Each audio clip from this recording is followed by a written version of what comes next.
Assalamualaikum warahmatullahi wabarakatuh. Apa kabar teman-teman? I hope you are fine. Sebelum kita mulai pelajaran, marilah sama-sama kita membaca doa ketika belajar. Bismillahirrahmanirrahim.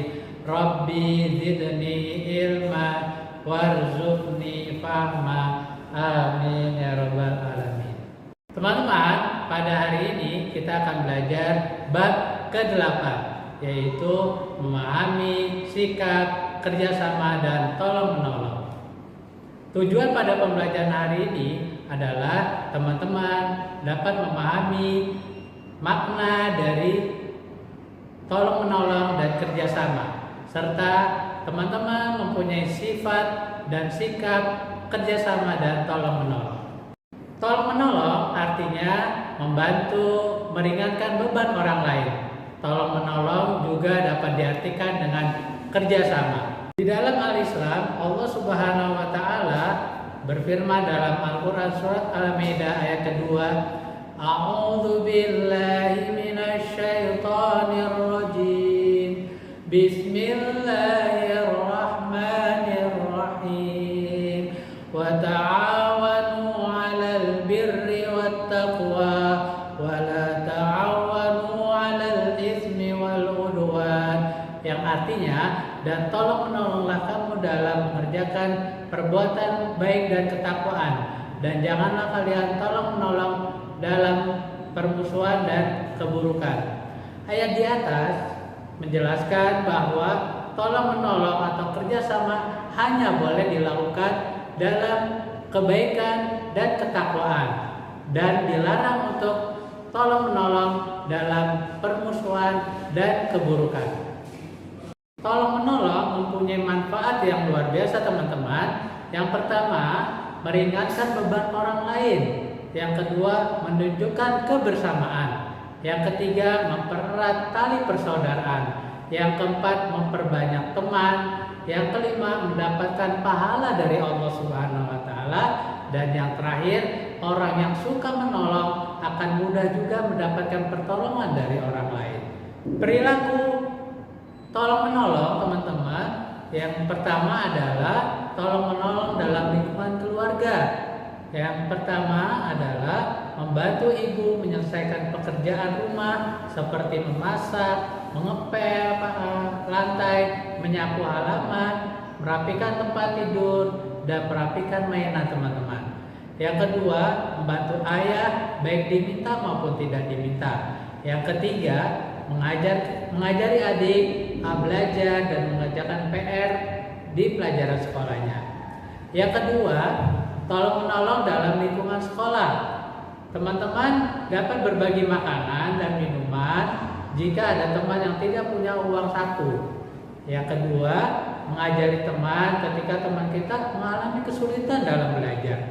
Yang ketiga, rajin belajar bersama teman, karena tidak hanya menolong teman, tapi kita akan terbantu juga. Yang keempat adalah membantu teman yang mengalami musibah. Dan yang ketiga teman-teman, tolong menolong dalam lingkungan masyarakat. Yang pertama, kita bisa mengikuti kegiatan gotong royong di lingkungan kita. Kerja bakti membersihkan lingkungan kita biasanya dilaksanakan pada hari Minggu. Yang kedua, memberikan bantuan kepada orang lain yang membutuhkan.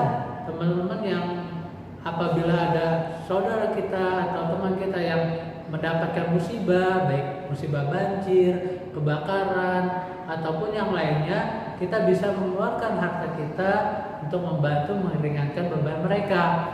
Yang ketiga, menolong tetangga kita ketika sedang terkena musibah. Apakah dia sedang sakit, kita bisa menjenguknya.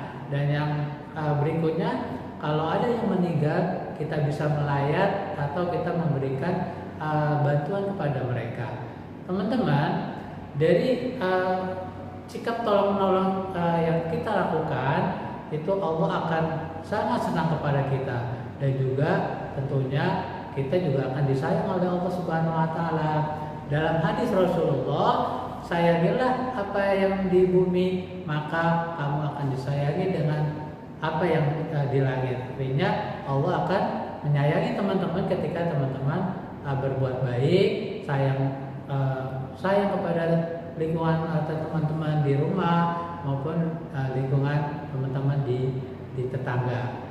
Oke teman-teman, kesimpulannya yang pertama adalah tolong menolong berarti meringankan beban orang lain. Yang kedua, Allah memerintahkan kita saling tolong menolong dan bekerja sama dalam kebaikan.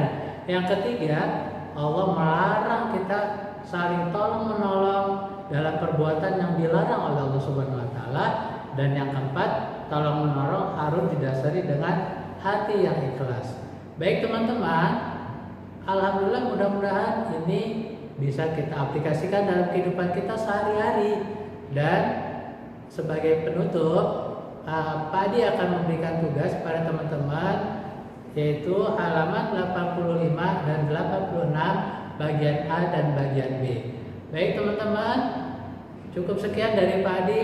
Semoga kita tetap semangat dan juga terus melakukan kasih sayang setiap harinya. Kita akhiri teman-teman dengan sama-sama kita membaca hamdalah alhamdulillahirabbil alamin dan doa kafaratul majlis subhanakallahumma wa bihamdika asyhadu an la ilaha illa anta astaghfiruka wa atubu ilaik. Billahi taufiq wal hidayah. Wassalamualaikum warahmatullahi wabarakatuh.